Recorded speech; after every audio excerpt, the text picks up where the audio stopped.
Olá, Daniel, tudo bom?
Olá, pessoal, tudo bom? Dentro de poucos minutos a gente vai estar com uma convidada super especial aqui, que é a Joana Martins, que tem uma longa história na gastronomia paraense e todos vocês vão poder conhecer um pouco dessa história e conhecer um pouco dessa ligação da Joana com o mundo dos ricos.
Mais 2 minutos e a gente começa a nossa live. Joana já está chegando.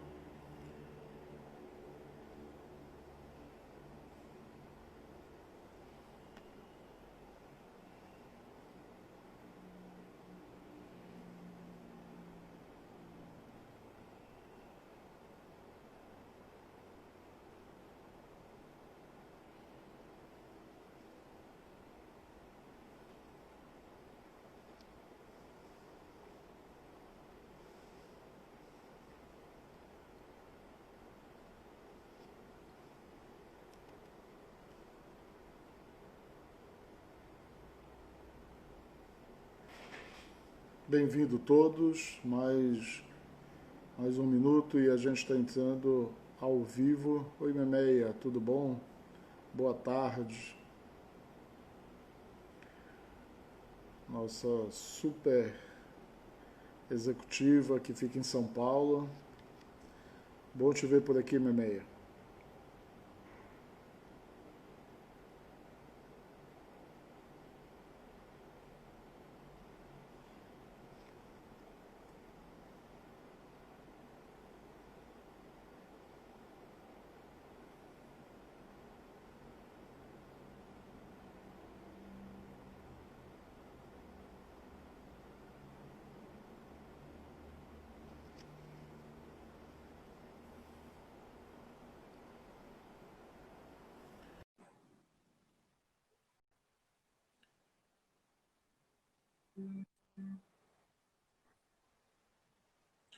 Oi, Joana, Oi, tudo bom? Marcelo, tudo bom? Como é que você está? Tudo ótimo.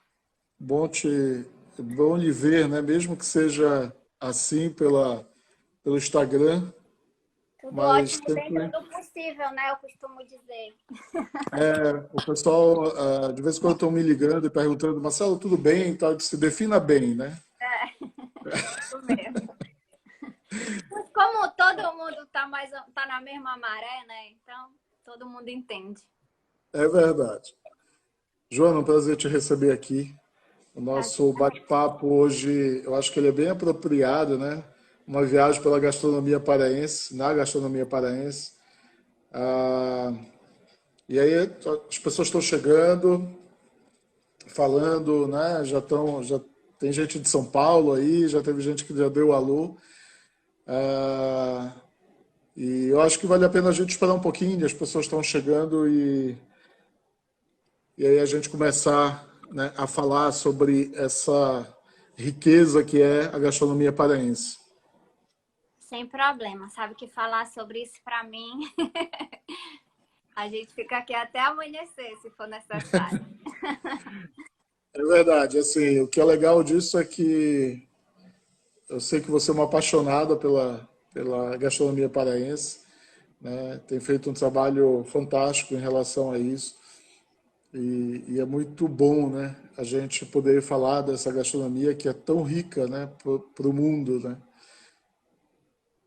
É, com certeza. Acho que falta só é a gente mesmo enxergar isso, né? E saber vender isso para que o mundo venha visitar a gente e para conhecer, para experimentar e para viver essa cultura toda, né? Na verdade, que vai para além da comida, né? A gente tem todo um envolvimento da cultura alimentar que é extremamente rico, diferente, né? É tudo aquilo que hoje as pessoas buscam, né? Experiências diferentes, uma cultura completamente diferente daquilo que o mundo conhece, né? É verdade.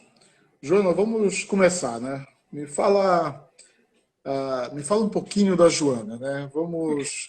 Eu, graças a Deus, tenho o prazer de conhecer a Joana e sou fã dela, ela sabe disso. Mas fala um pouquinho da Joana. Como foi que a Joana, né? Como foi que a gastronomia cruzou a vida da Joana?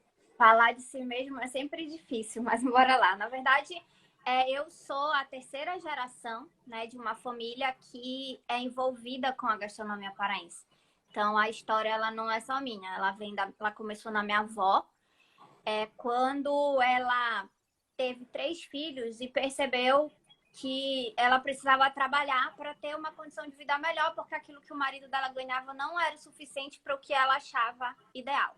Então, isso na década de 50, mais ou menos, do século passado, ela até rompeu, né, com os paradigmas, porque era neta de governador, e no momento em que mulher não trabalhava para fora, então ela resolveu fazer doces salgados, aprendeu com uma tia que sabia fazer e entrou nesse ramo. Durante muitos anos foi assim que ela atuou, fazendo doces salgados, aí depois começou a fazer alguns pratos, né, os tais banquetes que se falava na época. E meu pai, meus tios cresceram vendo esse trabalho, ajudando, porque em casa de doceira todo mundo trabalha, né? Inclusive eu, nessa quarentena, resolvi fazer pão em casa para vender, e aí agora meu filho me ajuda a embalar, a entregar, é assim. Retomei um pouco daquela história da vovó. E quando meu pai se formou em arquitetura, em 72, veio a ideia deles montarem um restaurante. Numa época em que Belém praticamente não tinha restaurante, acho que tinha 2 ou 3, fora os que tinham nos hotéis da cidade. Porque ele achava que ter um restaurante seria uma vida mais fácil do que aquela, né, de doceira, banqueteira. Hoje a gente sabe, né, todo mundo que faz gastronomia, trabalha, sabe que fazer evento é muito melhor do que ter um restaurante. Mas naquela época ainda não se tinha essa experiência. E aí eles fundaram lá em casa em 72. Naquela época, a maioria dos restaurantes que tinham em Belém, que eram poucos, trabalhavam muito pouco a cozinha paraense, né? Tinham alguns pratos, o pato no tucupi já estava nesses cardápios, mas não tinha uma oferta muito grande.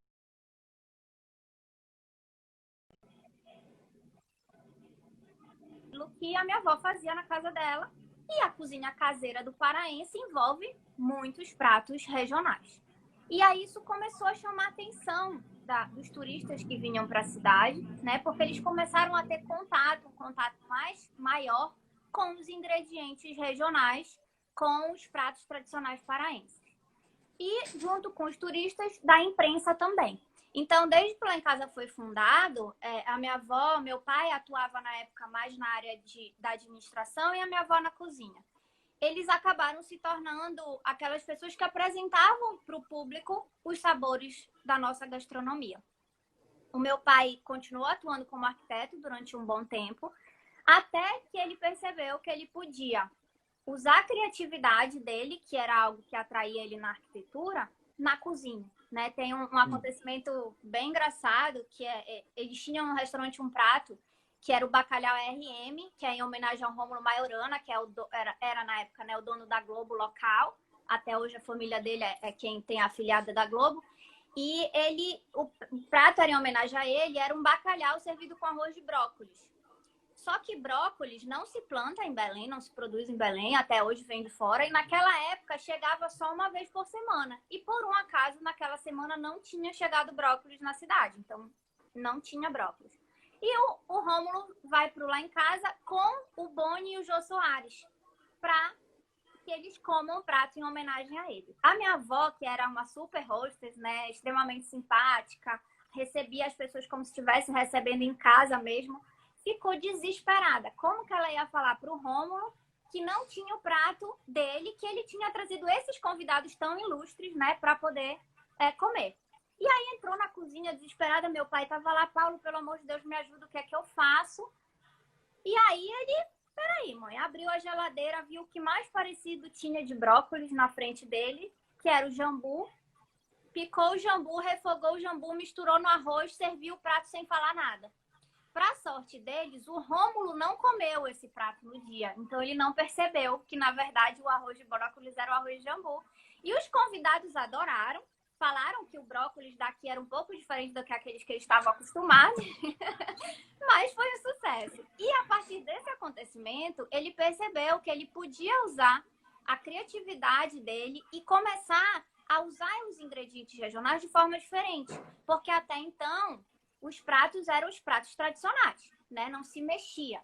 E ele até foi muito acusado de ser louco, né? Porque ele começou a colocar tucupi, servir de várias formas diferentes, o jambu. Hoje a gente tem pizza com jambu, coxinha com jambu, né? Tudo. Até produtos eróticos com jambu a gente tem. A gente percebeu que o jambu servia para além da cozinha. Mas naquela época não. Então ele se encantou com essa possibilidade de inovar, de criar. E aí ele passou a ser convidado para fazer eventos Brasil afora, né? Eventos da aula, porque era um momento em que as faculdades de gastronomia também estavam iniciando no Brasil. Sim. E aí, por causa disso, ele passou a ser conhecido como embaixador da cozinha paraense. Porque foi ele que apresentou para o setor gastronômico os sabores da Amazônia, que até então os cozinheiros brasileiros não conheciam esses sabores, né? Esses ingredientes, essas receitas tradicionais. E aí a minha história vem disso, né? Não sou cozinheira, apesar de atualmente estar até me aventurando um pouquinho na cozinha, mas sou amadora. Tenho acompanhado, por sinal, e tenho gostado do que eu tenho visto. Bastante. Começou um pouquinho antes da quarentena, né? Na verdade, eu fiz cirurgia bariátrica, né? E aí depois da bariátrica eu comecei a me aproximar um pouco mais da cozinha, até pela necessidade de fazer coisas diferentes para mim, né? Mas assim, eu me formei em publicidade, fui para São Paulo estudar, depois voltei, atuei no próprio restaurante. Eu sempre fui muito mais da área administrativa, do marketing. E atuei na publicidade em Belém também, até que quando meu pai se afastou em 2008 e a minha mãe teve que assumir como uma questão de dar sequência ao trabalho da família, eu voltei efetivamente para o restaurante. E assim, a nossa vida sempre foi em torno disso, né? Até meus 11 anos, o restaurante era na casa da minha avó, do lado da minha casa. Então, eu saía da escola, em vez de ir para casa ver sessão da tarde, eu ia para o escritório do restaurante, brincar e fazer o dever da escola dentro do restaurante. Então, essa sempre foi a nossa vida, né? Minha e das minhas irmãs. E a gente cresceu nesse meio e, naturalmente, né, a gente se envolve com ele. Hoje, a minha mãe está à frente do restaurante, a minha irmã ela está à frente da cozinha, né? Eu até tenho outro negócio, que é a mandioca, que aí já dá sequência ao trabalho, né, de fazer a comida paraense chegar mais longe, que é uma pequena indústria de alimentos, onde a gente Sim. fornece alimentos tradicionais e criativos para o resto do Brasil. Então, e dá sequência a esse trabalho que eles começaram, que é extremamente importante para o nosso turismo, né? Legal. A história é longa, assim, não dá para falar pouco, então desculpa se eu falei demais. nada, que isso. Assim, tu tens hoje, eu acho que teu pai deixou, né, algo fantástico enraizado na nossa gastronomia. Eu tenho, é engraçado, né, porque a gente não se conhece há tanto tempo, né, Joana? Mas a história do Lá em Casa, ela perspassa a minha vida em vários momentos, assim. Eu tive acesso ao Lá em Casa em muitos momentos. Meus pais indo almoçar, meus pais comprando patê. Tinha uma época aquele, eu não sei se foi o primeiro, mas onde hoje é um Banco do Brasil, né? Eu acho que ali foi o primeiro, né? Era o primeiro, exato. E ali eu lembro, assim, eu novo e comprando patê, que era uma coisa que era muito difícil em Belém, e comprando lá. Mas de lá para cá, o que eu vi é que a família inteira, né, e você aí seguindo os ensinamentos do pai, virando um pouco dessa embaixadora também nossa, da gastronomia paraense, começou a fazer um trabalho belíssimo também com o Instituto, né?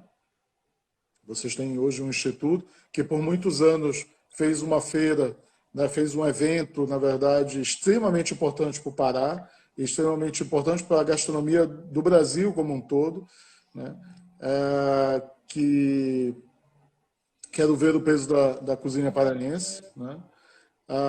Tu tens a Mandioca, que também faz um trabalho fabuloso, também de divulgação, quer dizer, além de ser uma indústria e além de fazer um trabalho fantástico com as comunidades locais e tudo mais, ele também faz um trabalho também de divulgação de produtos paraenses, que também é muito importante. Além do Lá em Casa, né, que continua na Estação das Docas e de vez em quando lança coisas maravilhosas, como um tempo desse tinha lançado aquele de farofa, aquele A mesa de Aquele farofa? fast food de farofa, né? Vamos É, chamar assim, mas enfim, mas era que foi uma ideia fabulosa, né?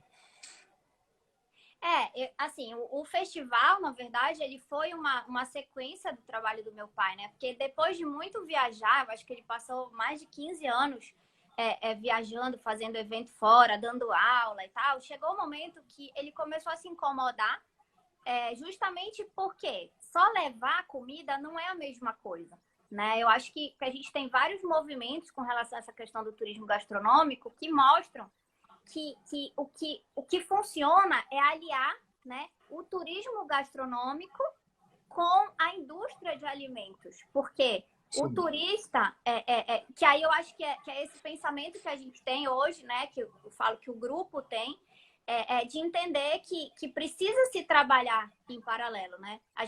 Eu tenho como referência a cozinha italiana, a cozinha japonesa. Muita gente vai para a Itália porque gosta de comer massa. Né? O Brasil é um grande emissor de turistas para a Itália por causa de toda essa experiência com a cozinha italiana. O sim, Japão hoje tem um fluxo de turismo gastronômico gigante. Por quê? Porque as pessoas conheceram o Japão a partir da comida. Então, a comida é um excelente veículo, né, para apresentar um país ou um destino. E a gente tem esse potencial gigantesco na mão de ser trabalhado. E aí, quando ele começou a se incomodar, ele falou, não, quero fazer um evento para começar a trazer as pessoas para Belém.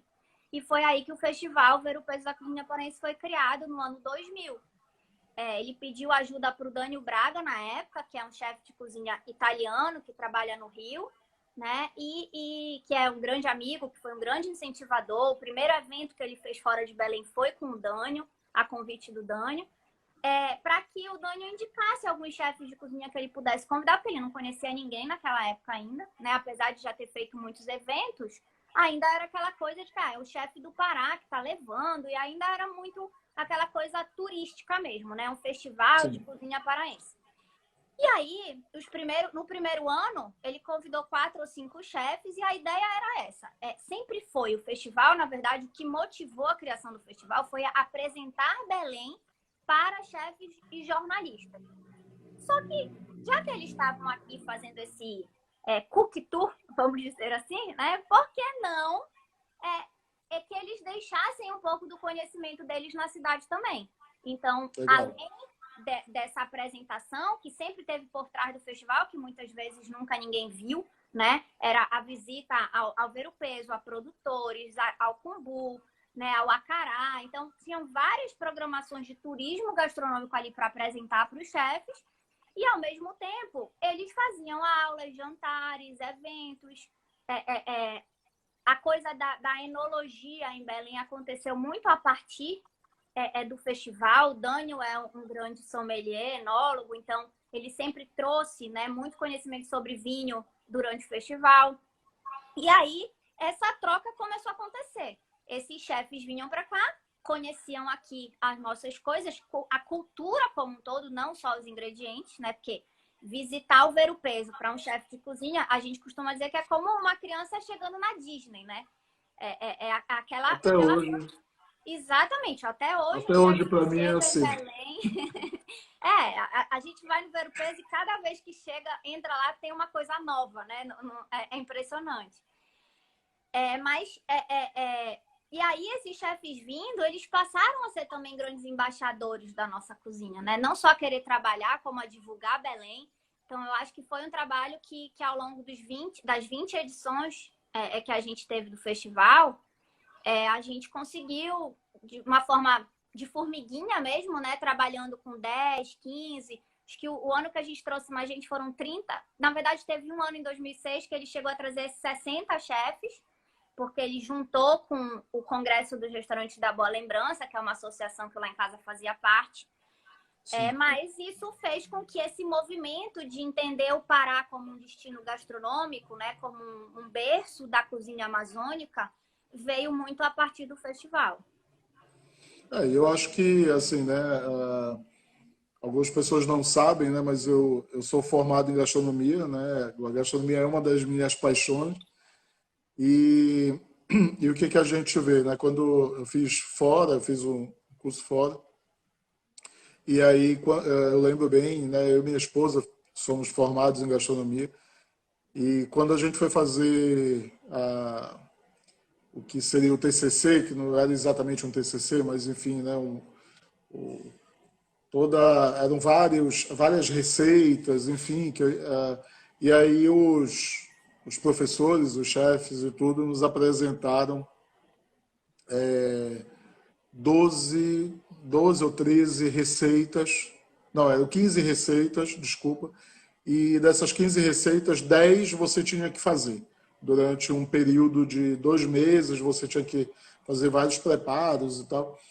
E foi muito engraçado porque dessas 15 receitas, 12 receitas eram com produtos do Pará, né? Basicamente do Pará tinha alguma coisa que você podia extrapolar um pouco mais para a Amazônia, de uma forma geral, mas basicamente Pará, né? E naquele momento falava do filhote, falava do tucupi, né? E eu até brinquei, eu disse assim, e a gente tinha um bate-papo com o Brasil inteiro, e eu até brinquei, eu disse assim, olha, se alguém precisar de alguma coisa, me fala que eu mando, porque... e aí foi interessante porque o professor me chamou no momento e tal, e a gente conversou um pouco, e ele falando isso, assim, disse, poxa, você é do Pará e tal, você é de Belém, né? E aí ele tinha toda uma referência do filhote, por exemplo, né? Porque o Alex Atala fala muito do filhote, né? E a gente sabe que o Alex Atala bebeu na fonte aqui, junto com você, junto com o teu pai e tudo mais. E aí tem uma história do tucupi que foi muito utilizado no Eubulli, né? Enfim, e aí você começa a ver a importância que todo esse processo teve, né, para o desenvolvimento da gastronomia e para a gastronomia paraense ficar na vitrine. Quer dizer, eu acho que foi o grande, né, a grande ajuda, foi as pessoas provarem, poderem provar, saber que aquilo, né, não é venenoso, saber que aquilo, o exotismo daquilo pode ser consumido por qualquer um, né? Ah, e como pegar aquilo e trazer para uma culinária contemporânea, como tem tanta coisa que a gente consegue hoje fazer, né? Então eu acho que todo esse movimento ele foi extremamente a gente tem muito a agradecer o teu pai, tem muito a agradecer para tua avó, para tua mãe, né? Enfim, mas para toda a tua família, para tua irmã que é chefe, que deu continuidade, para você que está fazendo pães maravilhosos. Mas Na assim, verdade, mas o trabalho que tu fizer, que tu desse continuidade no Instituto e na Manioca, eu acho que eles também foram extremamente importantes para a continuidade desse processo. eu vejo assim, a questão do Instituto, né? A gente percebeu que, na verdade, o trabalho que ele fez ao longo desses anos não foi só um trabalho comercial, né? Voltado para o restaurante, né? Para divulgar e para comercializar pratos. Na verdade, foi um trabalho muito mais amplo, que era um trabalho mesmo social. Por isso, a gente Sim, criou o Instituto, né? Com esse intuito de dar continuidade a esse trabalho, percebendo que a gastronomia paraense já estava num outro momento, né? Quando o festival começou, lá no ano 2000, e eu até brinco, né, que o papai começou pelo final, porque eu sou administradora, e aí quando a gente pensa em divulgar, a divulgação é o final do processo, né? Você tem que ter toda uma estruturação da cadeia, do produto, para no final fazer a divulgação e vender, teoricamente. E o papai, ele não tinha muita ordem, né? Como toda pessoa muito criativa e inquieta, ele às vezes começava, mas na verdade não é que foi errado. Eu acho que foi o ideal. Pode até ser que sim, na teoria seja errada, mas funcionou muito bem, né? Porque foi a partir do momento que as pessoas começaram a conhecer a nossa cozinha, os nossos ingredientes, os nossos pratos, que elas passaram a se interessar. E aí hoje, qual é o momento que a gente vive? Um momento de aprofundar o conhecimento, né? O Instituto ele veio muito com esse enfoque de olhar mais para a pesquisa, para a educação. Por quê? Porque a gente não. A gastronomia no Brasil é algo muito novo, né? O conhecimento sobre muito.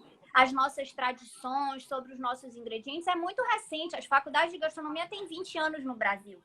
Quando você pega a França, o movimento que é o berço da gastronomia mundial, né?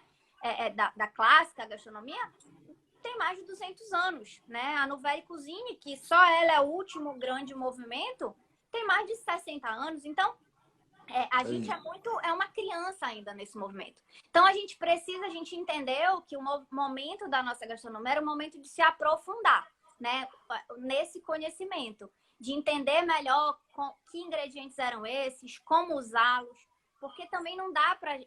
Eu acho que é importantíssimo a gente ser aberto a utilizar os nossos ingredientes de outras maneiras, né? Porque mas a gente precisa entender como é a nossa forma, né? E se aprofundar nisso historicamente, inclusive. Tem muita coisa na nossa história que se perdeu e que pode ser resgatada e que pode ser lançada como uma inovação, né? Porque será algo que já estava perdido, ninguém conhece, então é novo. Apesar de ser O preto está aí para mostrar isso. O preto é um exemplo disso, exatamente. Então, e aí a gente veio com essa proposta no Instituto de olhar mais para isso, né? Eu acho que a cozinha no Pará já está no outro momento. A gente tem diversas pessoas que hoje fazem esse trabalho de divulgação, né? Grandes chefes de cozinha, profissionais. Temos já faculdades de gastronomia. Então, existe, mas o que a gente percebe ainda, né, é que existe essa necessidade de aprofundamento na cozinha paraense, né, de conhecimento mesmo, de estudo e pesquisa. E é isso que a gente tem feito. E aí é super interessante porque isso se mistura com o turismo, né? Porque quando você fala em conhecer uma cozinha que ela tem um traço cultural muito forte, não tem como você apresentar essa cozinha dentro de uma cozinha. Você precisa levar o aluno para viver, né? A nossa cozinha ela é muito baseada em técnicas e processos de produtos específicos, né? Só a mandioca, a gente já tem catalogado no Instituto mais de 32 produtos feitos a partir da mandioca. Então, é uma riqueza de informação e de conhecimento que não dá para ensinar só numa sala de aula. Então, isso alia com o turismo, né? Você fazer vivências, experiências na comunidade para que essa pessoa que quer aprender, mas ao mesmo tempo quer viver isso, né? E aí traz uma riqueza ainda maior de possibilidades para a gente. Eu sei que essa questão com a mandioca existe um amor aí envolvido muito forte no teu caso, né? E é muito interessante porque a gente tem uma propriedade e teve um período que eu tive, que eu fui convocado, né, para administrar isso e tudo, e a gente tinha uma plantação, dentro do projeto tinha uma plantação de mandioca, uma plantação gigantesca de mandioca, e aí eu fui descobrindo algumas coisas muito interessantes. Primeiro que a gente não tinha tecnologia para plantar essa mandioca. E aí eu consegui 2 máquinas, tá? Para plantar a mandioca, né? E, enfim, fui atrás de pesquisa e tal. Hoje você já tem algumas coisas bem mais avançadas do que isso, mas na época até o pessoal disse assim, mas como, né? Que máquina é essa e tal, enfim. E aí a gente começou a plantar a mandioca com essa máquina e tal, e aí eu fui para o outro lado, eu disse assim, não, calma aí, deixa eu olhar agora para onde eu vou vender isso, né? Como é que eu vou vender, como é que eu vou, enfim. E aí comecei a pesquisar sobre isso e tudo, e aí dentro de uma dessas pesquisas eu encontrei que um dos grandes compradores de fécula, porque a gente iria produzir fécula, era a Petrobras. Aí eu digo assim, cara, o que a Petrobras faz com fécula, né? E aí fui atrás e tudo, e descobri que eles usavam para resfriar as brocas que furam poço de petróleo.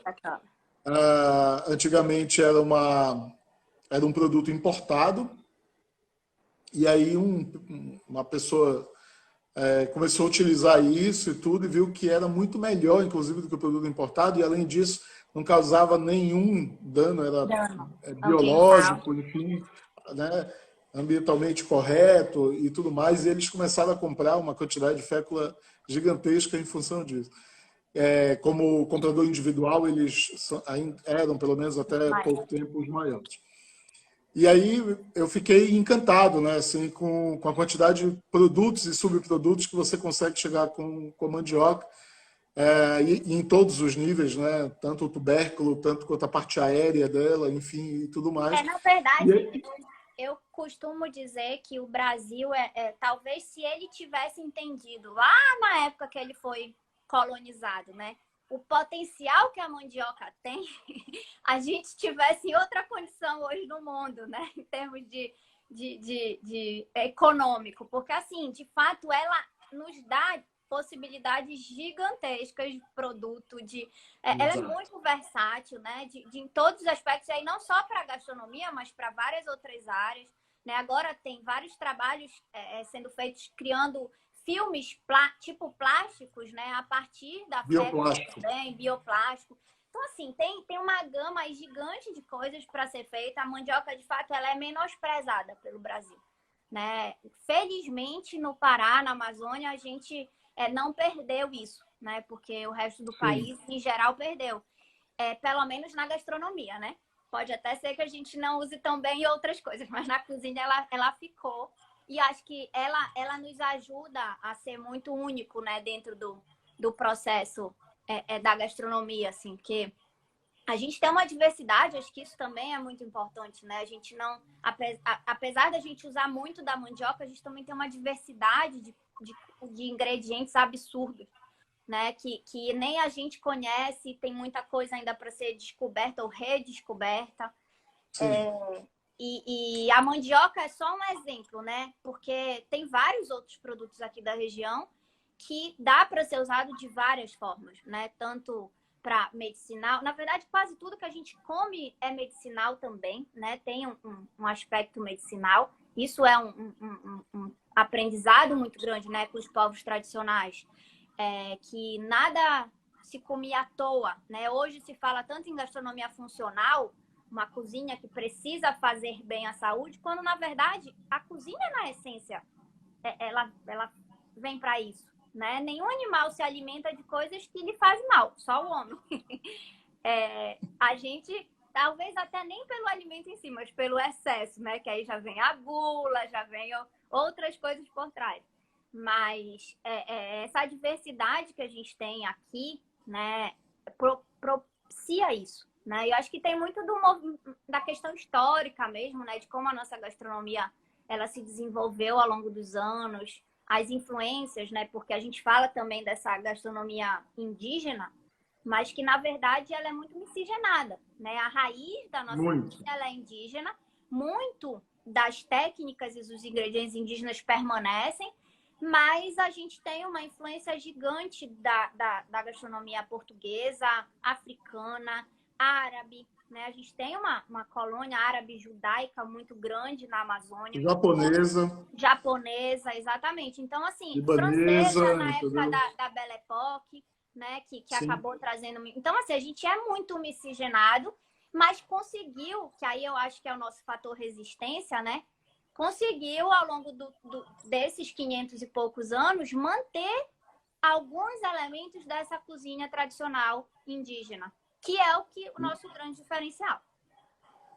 Com certeza. E de produtos que muitos não conhecem, né? Por exemplo, eu peguei aquele açúcar da mandioca Com com Maru. cumaru, né? E fiz um doce de um doce de goiaba. Eu peguei goiaba tal e fiz o doce de goiaba com o Deve ter ficado açúcar um com cumaru. espetáculo. Não, e assim, e aí é muito engraçado, né, que as pessoas comem, assim, Marcelo, mas o que é? Colocou baunilha, né? Então, é parecido com baunilha, mas eu disse, pois é outra coisa, tenta O lá. cumaru é um grande exemplo assim, do ingrediente que, na verdade, ele é um ingrediente amazônico internacional que o Brasil não conhecia nem a própria Amazônia. Né? Quando o papai, em 2005, no Festival Ver o Peso, porque tinha um grande jantar, né, no festival, onde os chefes criavam pratos com ingredientes amazônicos, pratos de alta gastronomia. Era como se fosse... Sim. Eu costumo comparar a alta gastronomia à passarela da moda. Né? Era aquele momento assim do chefe se exibir, criar coisas novas que às vezes não davam muito certo e às vezes davam e depois entravam no cardápio de alguém durante o ano.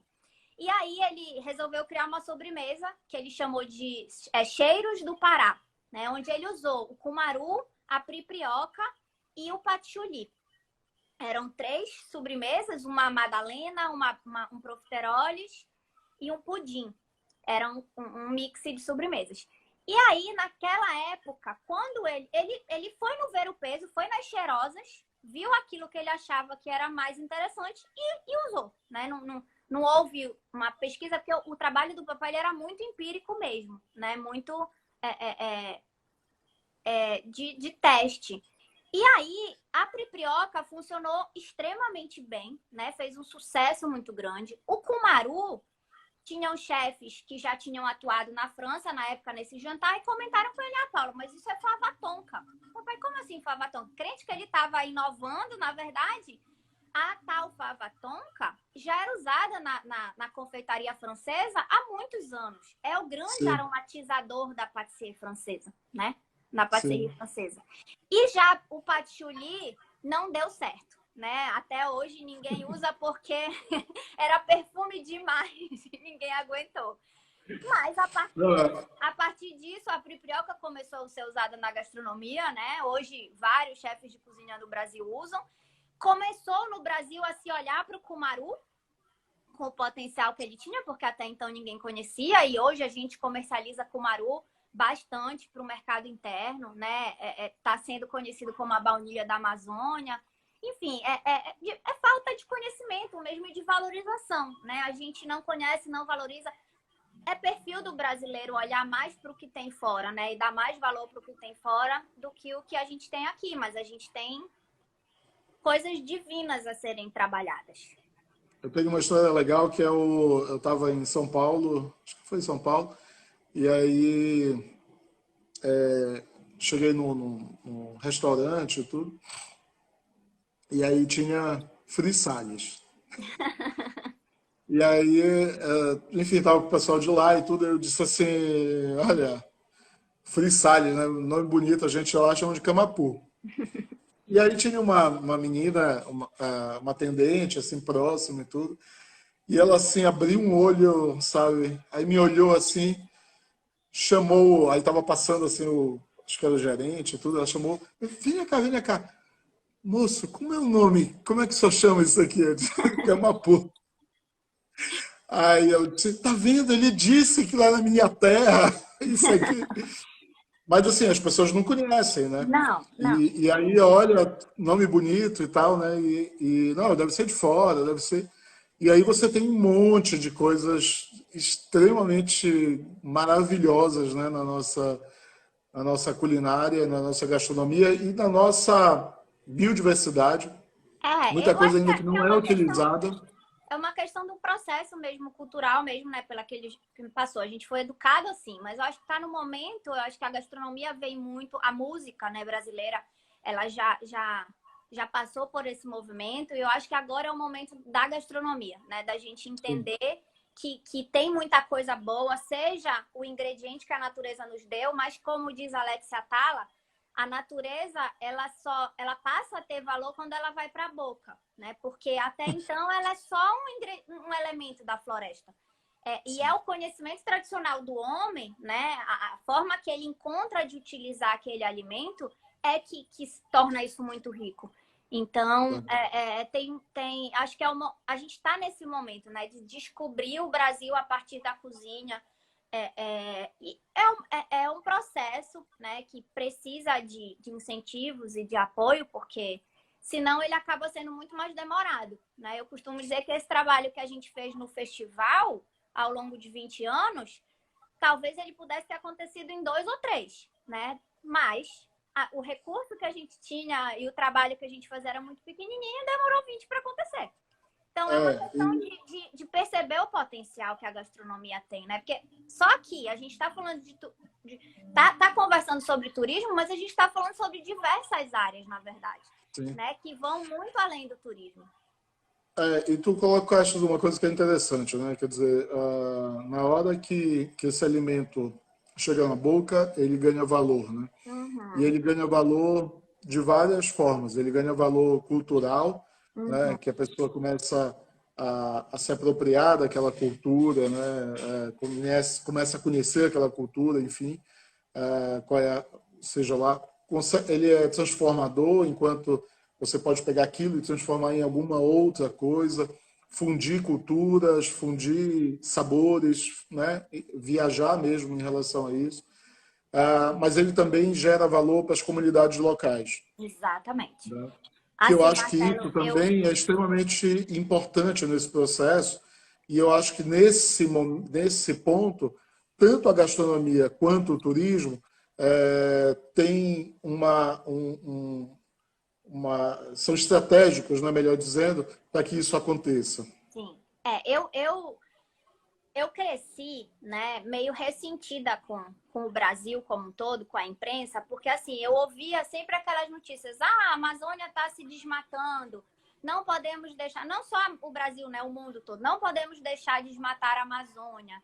E aí eu ouvia aqueles engraçados, né? O mundo todo já se destruiu e agora a gente não pode se desenvolver porque só restou a Amazônia. E aí a gente Sim, vai pagar esse pato.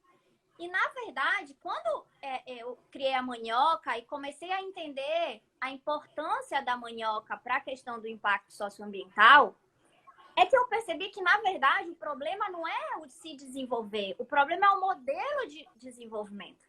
Né? A gente tem, no nosso imaginário, desenvolvimento é indústria de automóvel. Né? O modelo, o sim. matriz de desenvolvimento brasileiro é essa. Né? Quando a gente fala em gerar empregos, agora está até um pouco mais diferente. Né? O agro tá começando a dominar. Daqui a pouco vai ser a agrofloresta, se Deus quiser. Apesar de que com esse país do jeito que tá, não dá para ter muita esperança. Mas enfim, eu sou brasileira, eu não desisto. E Não aí, desiste nunca, né? nunca. E aí, você vê que é uma matriz de desenvolvimento, né? Quando você começa a valorizar a cultura, a floresta, dá para trazer desenvolvimento, só que é um modelo novo. É um modelo que talvez não seja o modelo que o mundo está acostumado. Né? Você ter uma indústria de alimento que trabalha com esse ingrediente que vem da floresta, você gera emprego, você gera renda, você gira economia e, na verdade, está valorizando a floresta. Hoje, o trabalho que a Sim, gente faz na manioca, a gente incentiva esse produtor tradicional a permanecer lá, né? A fazer um trabalho de qualidade, seja coletando ingredientes na floresta, né? Os extrativistas, seja processando. Então, a gente tem o caso do cumaru, é muito emblemático para mim, como da própria castanha do Pará. Né? A partir do momento que a gente valoriza essas sementes, a gente está deixando de derrubar as árvores. Né? Até sim, então, a madeira dessas árvores, né, seja da castanheira, seja do cumaru, tinha um valor no mercado muito maior do que o fruto, do que a semente. Quando você encontra o valor através da boca desses elementos, a gente tem comunidades hoje que protegem as suas plantações de castanha e de cumaru. Por quê? Porque vale muito mais ela em pé do que ela derrubada. Né? Em pé ela produz durante anos. Derrubada é só uma vez que o cara vai ganhar o dinheiro. sim. Então, são lógicas que precisam ser mudadas, paradigmas que precisam ser quebrados, mas que são os modelos ideais para trazer desenvolvimento para a Amazônia. Né? Seja o turismo, seja o alimento, o cosmético, tudo aquilo que dialoga de fato com os ativos da floresta, seja os ingredientes, seja a cultura do povo. Porque também tem Sim. muito isso, né? A gente olha para a floresta, parece que só tem mato aqui. E na verdade tem muita gente. Né? Então o Tem muita desenvolvimento. gente que precisa de renda, né? Exatamente. Precisa de renda, Exatamente. precisa ser pensado em modelos, o que esse também é um problema. A gente também precisa que isso seja transformado em produto, e aí Exato. você não tem engenheiro de alimentos, você não tem pesquisa orientada para isso, né? Enfim, eu Os acho que desafios eles não são pequenos, mas assim, é possível, né? É uma questão de a gente entender que é possível e de trabalhar neles, né? Eu acho que herdei isso do meu pai, né? Eu não me contento em fazer mais do mesmo. Eu gosto de inovar também. Então, para mim é natural que esse caminho, que é um caminho inovador desse novo modelo ou desses novos modelos de negócio, né? é natural que eles aconteçam. Talvez para quem está acostumado a sempre fazer igual, né, só no Ctrl+C, Ctrl+V, seja difícil de entender. Mas na minha lógica, é muito natural que a gente pense um modelo diferente, né? E já tem muitas instituições que estão apoiando isso. Acho que o que falta, talvez, seja o mercado entender, porque é um movimento novo, né? E o Estado, né? O Estado como um todo, as instituições governamentais, porque é uma mudança de paradigma e aí precisa de estar todo mundo alinhado, né? Porque quando é só um setor, fica muito mais difícil das coisas acontecerem. Joana, a gente está chegando no final, né? Assim, esse papo está delicioso, acho que a gente vai ter que marcar outros. Mas a gente está chegando no final, até porque tem uma limitação, né, de 1 hora no Instagram. Então a Uhum. gente vai dar uma corridinha.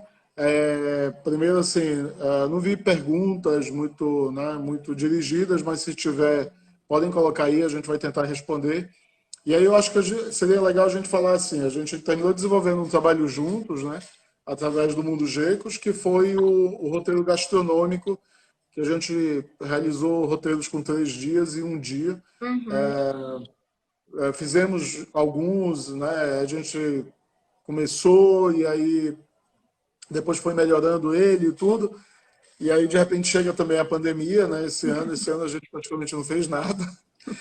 É, mas, assim, eu vejo que esse, essa relação, né, da gastronomia e o turismo, ela é fundamental, mas a minha percepção é que, em muitos momentos, ela não é muito clara, às vezes, nem para a população de um lado, nem para os empresários do outro lado, né? Uhum. Como é a tua percepção a respeito disso? A gente vem falando isso dentro do Instituto, com o setor, né, de turismo, desse potencial, assim. Talvez por não conhecer muito bem o turista gastronômico, né, ou não pensar muito como ele funciona. Mas se a gente analisar as experiências dos países que são referências no turismo gastronômico, como a Itália, o Japão, a Espanha, aqui na América do Sul, até o Chile e a Argentina, né, o Peru, Peru, exato. São experiências em que o turista, na verdade, ele quer viver a gastronomia na sua plenitude, né? Então, assim, não basta a gente levar o turista no mercado e levar ele para comer. Na verdade, ele quer conhecer mais dessa cozinha, né? Da cultura que está envolvida por trás. Então, esse trabalho que a gente fez foi muito disso, né? Aliar essa relação com o produtor, com quem produz, e aí a gente tem essa riqueza cultural que é muito particular nossa, né, de elementos que são só nossos, por exemplo, o vinho. Você consegue visitar vinícolas hoje em vários países do mundo. Aonde você vai visitar um produtor de tucupi? Só no Pará. Né? Talvez no Amazonas você tenha um pouco dessa experiência também, mas só. Então, assim, é isso que a gente precisa entender, que a gente tem produtos que são únicos para o mundo. A gente só precisa saber apresentá-los para o turista, né? Mas são experiências únicas. Não tem ninguém que a gente leve para conhecer um produtor de tucupi, por mais rústico que ele seja. E aí também faz parte dessa questão do turismo, né? É a nossa cultura, é a forma que a gente faz. Não é industrial, é daquele jeito, com aqueles elementos tradicionais, com tipiti, com catitu, né? com a peneira, com a prensa lá, manual. Então, assim, é isso que o turista gosta de ver, né? A nossa cultura. Então, existe todo esse trabalho que precisa ser desenvolvido também com esses produtores, porque esse pequeno produtor, ele produz, né? Ele não está preparado para receber o turista. Então, acho que nesse roteiro que a gente desenvolveu, a gente trabalhou muito isso com alguns, né? Acho que a Nena do Cumbu é um grande exemplo, né, de produtor que foi autodidata nesse processo, né, de se preparar para ser um produtor voltado para o turismo gastronômico, né? Todo o trabalho dela é pautado nisso, em receber as pessoas, mas que tem muitos outros que precisam ser trabalhados e o nosso trabalho tem sido nesse e aliando isso, né? Fazendo o turista ir lá conhecer a produção de farinha e depois fazer uma refeição com essa farinha, né? De forma tradicional, um jeito, de uma forma inovadora e mostrar as várias possibilidades. Isso encanta muito, né? As pessoas que visitam Belém, porque é único, né? Assim, Em que lugar do mundo você vai comer um peixe frito com açaí na beira de um rio que não dá para ver a outra margem, gente? Não tem. Não tem. É um rio, não é um mar, né? Então, são experiências de fato que são únicas e que a gente precisa trabalhá-las, né? Então, ver a pessoa subindo no No açaizeiro, né? açaizeiro, Tirando. tirando o açaí, você tomando o açaí fresquinho ali. Então, é muito, muito gostoso, assim. Como você falou, né? Começou dizendo assim, eu sou realmente muito apaixonada pela gastronomia, pelo turismo, né? Relacionado ao alimento da Amazônia. E eu enxergo um potencial aí gigante que eu acho que, de fato, se a gente souber trabalhar, a gente consegue gerar um desenvolvimento, girar a economia, né? E talvez colocar o Estado num outro patamar dentro do país. Legal, Joana. Acho que fica o convite, né, para todos. Venham conhecer. Belém ganhou ultimamente alguns prêmios aí, né? Um prêmio específico aí da Unesco Cidade criativa da como cidade gastronomia. criativa, né, da gastronomia mundial, né, e tudo. Mas a gente tem outras coisas aí acontecendo, outros prêmios também. E eu acho que fica o convite, venham conhecer, né? O Mundo Geicos, ele tem um pacote em que você conhece o Instituto, que você conhece a mandioca, conhece o restaurante, enfim, conhece os produtores, conhece as comunidades locais e tem muita coisa interessante, né, e imperdível para você vir fazer aqui, né? Não tenho Joana, eu te dúvida. agradeço absurdamente, muito obrigado. Esse papo sempre é um papo delicioso. Eu acho que quando a gente conversou pela primeira vez, a gente ficou, acho que quase 3 horas conversando, Foi. né? E, enfim, né? Que tudo isso, que esse novo normal, como está se falando, comece logo e a gente possa se rever e possa continuar nossos projetos. Eu que agradeço, Marcela. É sempre muito gostoso para mim falar de tudo isso, dessa história. Assim, eu tenho muito orgulho, né, tenho um privilégio muito grande de só estar dando continuidade. O trabalho não é menor, né, porque o tempo ele muda e os desafios são outros, mas é muito gostoso poder falar de tudo isso, ajudar, né, nesse processo de desenvolvimento, de apresentação da cidade ou do estado para as pessoas e de receber também, né? Que eu acho que isso também o paraense gosta muito, né? Tem muita satisfação em receber quem nos visita, apresentar a sua cultura, os seus pratos. Então, fica o convite também, reitero teu convite e a gente está aberto a recebê-los, seja no Instituto, no Lá em Casa ou na Mandioca, que a gente também tem um trabalho de apresentação dos produtos que a gente desenvolve. Muito obrigada. Legal. Obrigado você. Pessoal, muito obrigado pela participação de todos, tá? E esperamos vocês no Mundo Geicos. Abraço. Tchau, tchau.